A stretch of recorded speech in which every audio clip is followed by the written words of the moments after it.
घर में से निकलली बेटी हो सीता देई, बेटी हो सीता देई, लीपलिन घरमा दुआरा हो लालन जी। लीपनी घरमा दुआरा रे लालन, लीपलिन घरमा दुआरा हो लालन जी। लीपनी घरमा दुआरा हो लालन जी। घरमा दुआरा रे लीपलिन पावलिन हो, लीपलिन पावलिन हो, उतरी वाणर श्री राम हो लालन जी।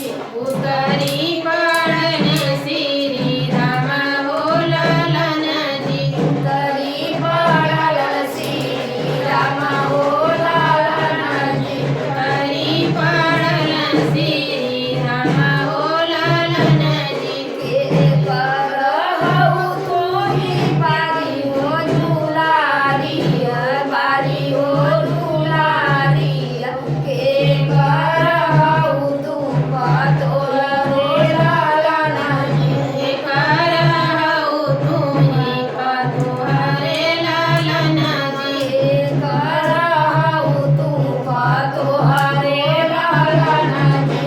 करहु तुम पतोहरे लालन जी। राजा जनक जी का बारी हो दुलारी, बारी हो दुलारी, दशरथ कहिला पतोह हो लालन जी। शरत कहई हम पतोह हो लालन जी। दशरथ कहिला पतोह हो लालन जी। शरत कहई हम पतोह हो लालन जी।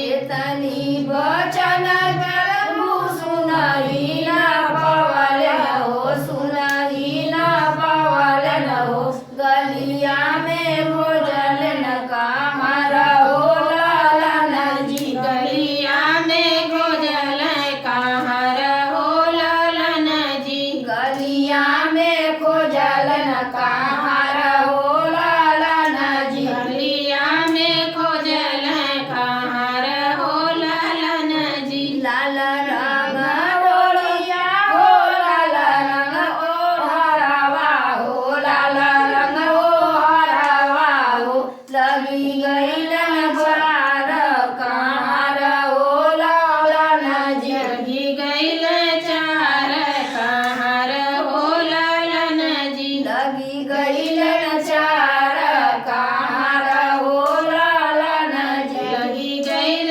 चार कहाँ रहो लालन जी। भैया बहनी राधे राधे। हमारा वीडियो अच्छा लगे तो लाइक सब्सक्राइब जरूर करिए।